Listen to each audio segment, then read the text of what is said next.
Welcome back to Doc Loyal Talks Comics, guys, and today I have got my weekly pull list, my comic pickups. So what did I get?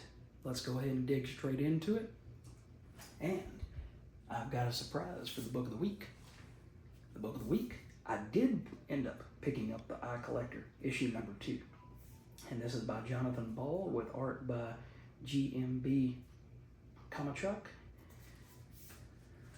Guys, this is like a fever dream of greatness. Just absolutely amazing artwork. Jonathan Ball takes a story of a small child, and the Eye Collector comes and he says, or the child says, "Sometimes in my dreams my eyes go out of me, and in the depths of those dreams I see a man. And this man is the Eye Collector, and he says, 'What took you so long? I have new eyes for you. But you were too slow coming, and they dried out. You couldn't squeeze from them a tear now. Look.'" Guys, this is just mind-blowing stuff. At first you kind of look at it and say, what in the blue hell is going on here?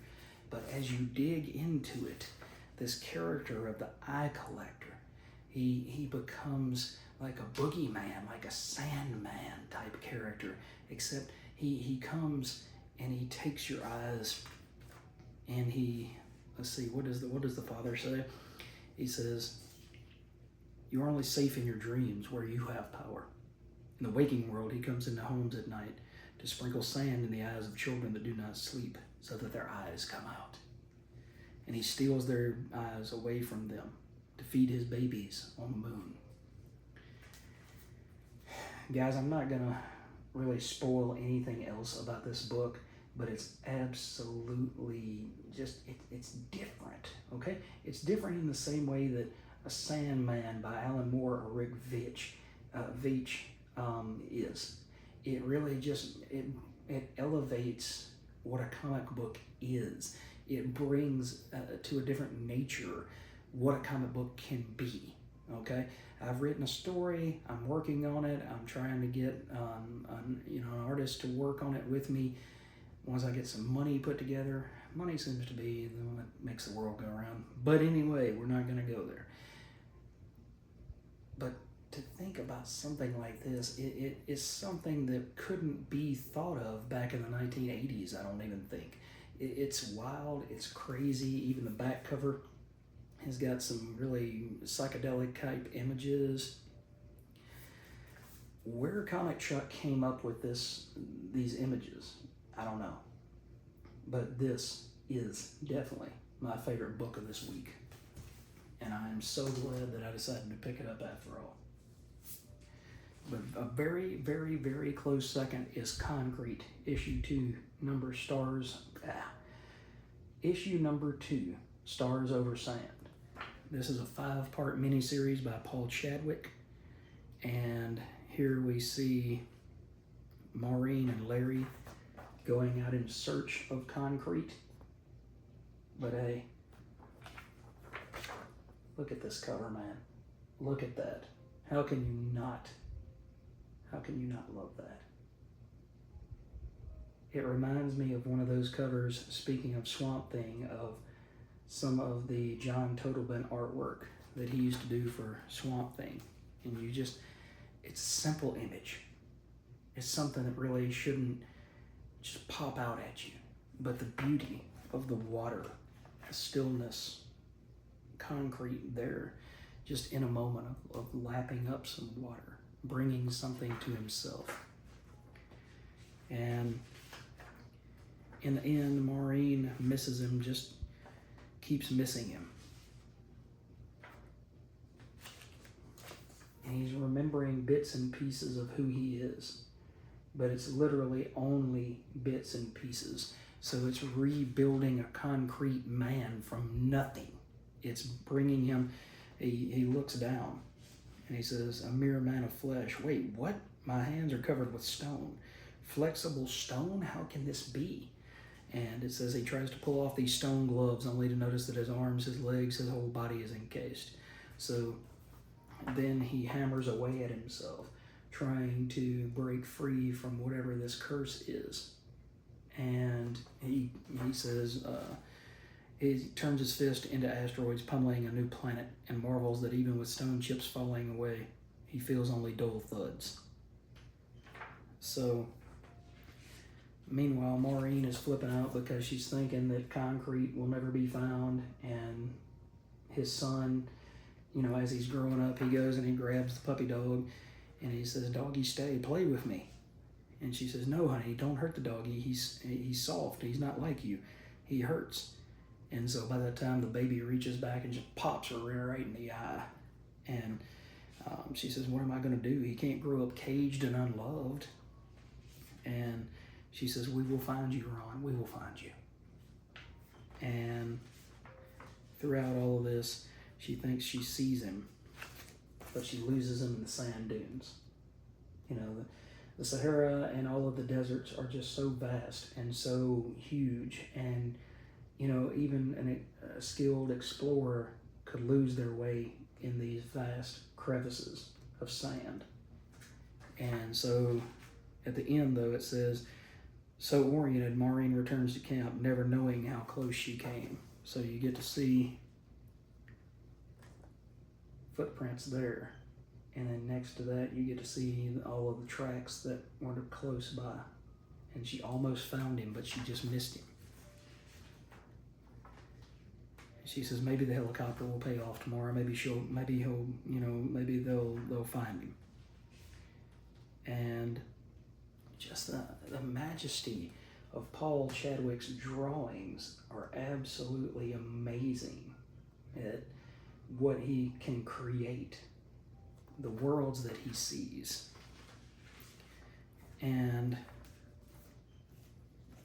the slow and methodical pace of this book, just like the slow plodding of time, the understanding that concrete is so much more than just a writer, just a man encased in rock, more than a presidential screenwriter, that sort of thing.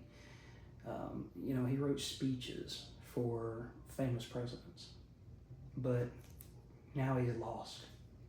And just like anybody else lost, he's just trying to find peace. I just can't get over that cover now that I go back and look at the whole thing. The first half of it was beautiful, but to see the back half of it as well. And it looks like Paul Chadwick did that in 2010, so he's been holding on to that one for a while. Man, this week was so good. So good. Followed up by What If? Craven survived Craven's last hunt. This is written by J.M. DeMatteis with art by Yildiray Cinar, who is absolutely, you can see in these panels, channeling Mike Zeck. He is doing his absolute best to channel Mike Zeck. Even this variant cover, which I picked up that we talked about on Anticipated Books the other day, is you get to see this cover that mimics Amazing Spider-Man 294. And the thing about what ifs is a lot of them don't really carry a lot of weight. It's what if this story had turned on its head and it crafted something differently. And here you get to see Craven take up a whole different mantle. Instead of taking his own life, then he goes and he tries to be Spider-Man. Peter's alive. Craven brought him home to Mary Jane, but his mind is broken. And so he's with Dr. Kafka, and she's trying to heal his mind. And she explained, she said, he is Spider-Man, but we can't let this get out. We can't let anybody know. And she says, I've known Robbie since college, and I can assure you that you made the right choice. And eventually, Peter finds Venom, because Venom hears him, and he says, you think you're making progress? You think you're getting better? You think you're breaking free of the trauma, the fear, the pain? You'll never be free without us. And Peter invites him in. Meanwhile, Kraven is playing Spider-Man. He's taking down his greatest villains. And he's got this inner monologue. He says, I wonder what had been my life's pretenses. Noble scion of the Russian aristocracy, impoverished immigrant, infamous hunter of beasts and men, a virtuous person, a miscreant, a fool. So many lifetimes, why not, I thought, live one more. So taking up residence in the city that he so loved, I fully embraced Parker's former identity with passion and with pride. I became Spider-Man, using the hunter skills to stalk the spider's enemies, so many of them obsessed as I had once been, with an opponent who was much more illusion than reality, and bring them to their knees. Even to the point where he, like Peter, had trouble sleeping and couldn't rouse himself. He had to jump up in the middle of the night to go tackle, the villain that he had, he turned into not a hero, but an anti-hero. Meanwhile, Peter gave himself to Venom. And he says, what's going to happen now is that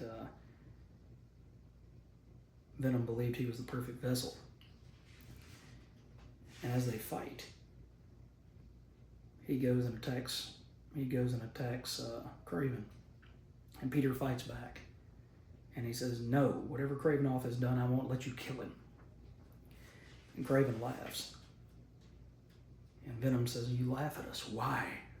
He says, because you're a fool, wasting your time and energies on a man whose decency and compassion will always live on in him and in you like a cancer.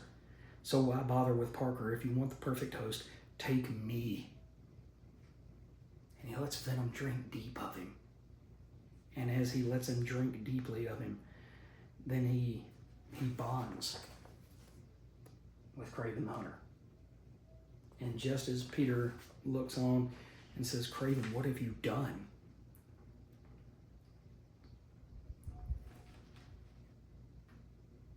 He consumes a flower. And it says, with herbs that I'd infused with dark enchantments, their toxins magnified by unholy incantations. The creature within me fought frantically and desperately. And again, you get to see the respect and the love that Kraven showed Spider-Man in the end. And Peter says, he died to save me and to spare other people the agony of being bonded to that thing. And he says, that's what I'll go on believing. And she says, well, whatever the cause, he did save you, and I'm forever grateful. He says, I just hope that now, after all these years, Sergei Kravinoff can rest, and that the hunter can finally know peace. It's a beautiful book. Thank you, J.M. DeMatteis, for following and revisiting that story one last time. But can you imagine a world where Kraven actually took over as Spider-Man long term? That would have done away with Venom. But can you imagine how cool that would have been for JM to be able to write a long form story like that, not just for 3 months, or for 2 months, but to write that story for about a year or 2 years, where Peter Parker has been usurped by Kraven the Hunter. How cool would that have been?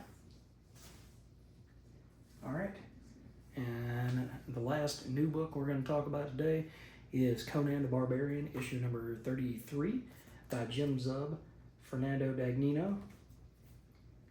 And this is a seafaring epic with Captain Quinn and his Red Brotherhood. And it says, Cursed Shores Beyond, Part 1, Perilous Waters, with a poem by Robert E. Howard, the creator of Conan. Dagnino is no Roberto de la Torre, but he draws and choreographs an amazing fight scene all by his lonesome. This is absolutely amazing to read. Jim Zub, like I said, has the pulse on who Conan is, and no matter whether he's on a ship or he's facing down some sort of monster that's trying to destroy the crew that he's working with. Whatever he's facing, he faces it with bravery. Unfortunately, this character took him out, but in the end, they helped the captain save the ship. You get the excerpt from The Sea, which was written all the way in 1923 by Robert E. Howard.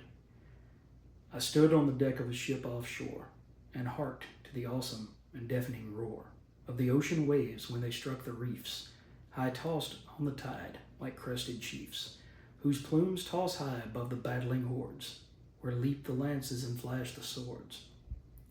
And the mighty waves rose high and steep to the hand of the winds that smote the deep. And my soul leaped wild, and my soul leaped free to the leap and the swing of the rolling sea. You've got this massive 2-page spread that shows the sea and how angry it was. And you see Conan and the captain. And in the end, what have they stumbled upon? Some unknown island in some unknown, what did they say? What did Mr. Zub say? An unknown beach on an unknown island. That's amazing stuff, guys. If you're not reading Conan, you are absolutely missing out. Now, the next video that I've got for you guys is going to be talking about Black Star issue number 1, written by Christian Crook from Smallville, and co-written by Peter Mooney and Eric Putzer, illustrated by Joe Baccardo, colored by Valentina Bianconi. This book was pretty interesting, pretty good, and we'll talk about this one in the upcoming initial assessment video. But thanks for joining me, guys, for another week. A couple of books that I was looking forward to did not come out, so I was able to pick up The Eye Collector and Black Star instead. I decided to drop those books, but like I said, I was missing 2 of them that were supposed to come this week, so if and when they come, we'll talk about those. Thanks for joining me, guys. Have a wonderful, wonderful Wednesday. I hope that you picked up everything that you wanted at the shop, and I'll catch you next time.